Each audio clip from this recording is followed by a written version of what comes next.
Une femme sans argent ni influence, comment peut-elle capturer le cœur d'un magnate de la finance? Index revers pointant vers la droite, blanc en se conformant à ses goûts. À l'université, elle avait entendu dire que le magnate était passionné par le jeu de Go. Elle s'y est consacrée pendant 10 ans entiers.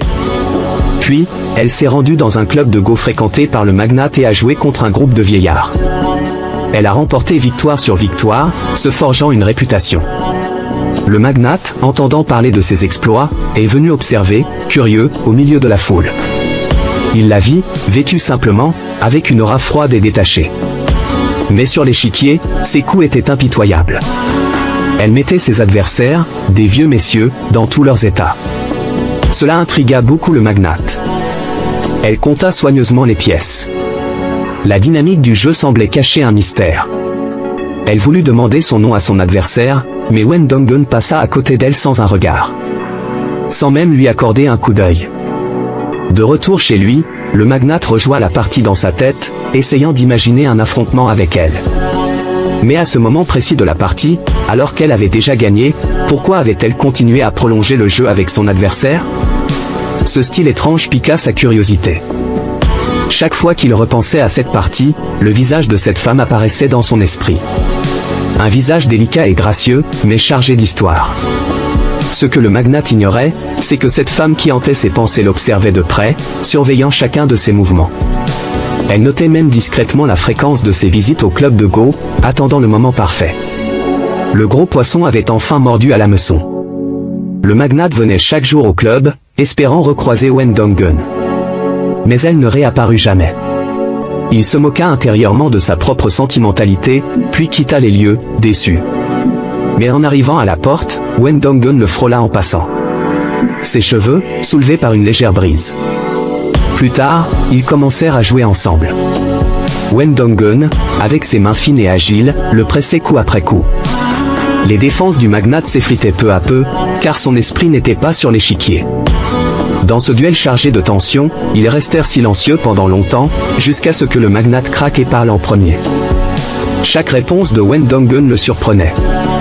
Mais c'était précisément ce mystère insaisissable qui le rendait encore plus fasciné par elle.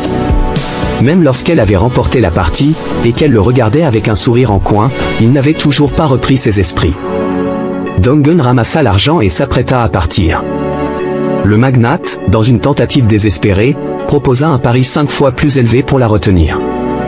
Il essayait de reprendre le contrôle avec de l'argent. Mais dans cette partie, le vainqueur était déjà décidé, il était complètement sous son charme. Ce soir-là, ils se retrouvèrent dans une supérette. Cette fois, le magnate décida de ne plus se retenir. Il lui tendit sa carte de visite, une carte que beaucoup convoitaient. Mais Dongen ne la prit pas. Elle attrapa son onigiri et partit avec assurance. Le magnate, déjà prisonnier de cette partie, ignorait qu'à quelques pas de là, quelqu'un photographiait discrètement son air épris. Plus tard, Wendongen disparut à nouveau de son monde. Ce sentiment d'incertitude le rendait incapable de s'en détacher. Pour cela, il fit construire un parc dédié au Go en plein centre-ville. Chaque jour, il venait y jouer, et sans s'en rendre compte, le visage de cette femme ressurgissait dans son esprit. Il était complètement submergé. À ce moment-là, Wendongen, jugeant le moment opportun, fit imprimer la photo de cette soirée et l'envoya au magnate sous le nom de Sun Nungwa. L'enveloppe ne contenait aucune menace, juste une carte au nom de Sun Nungwa. S'il tenait assez à Dongen, il enquêterait forcément. La curiosité du magnate fut bel et bien attisée.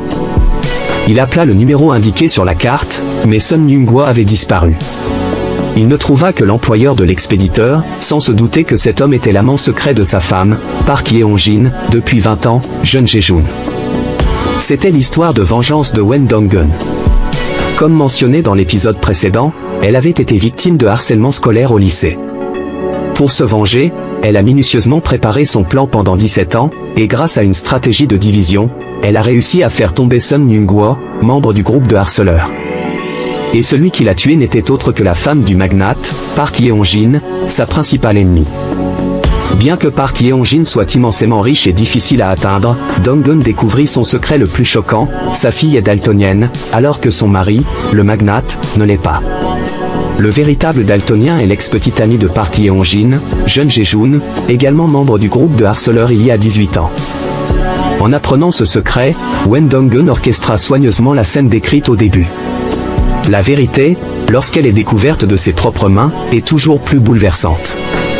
Le lendemain, le magnate retrouva Jeon Jae-joon, voulant en savoir plus sur la disparition de Son Young-gwa. À ce moment-là, personne ne savait encore que Son était déjà mort.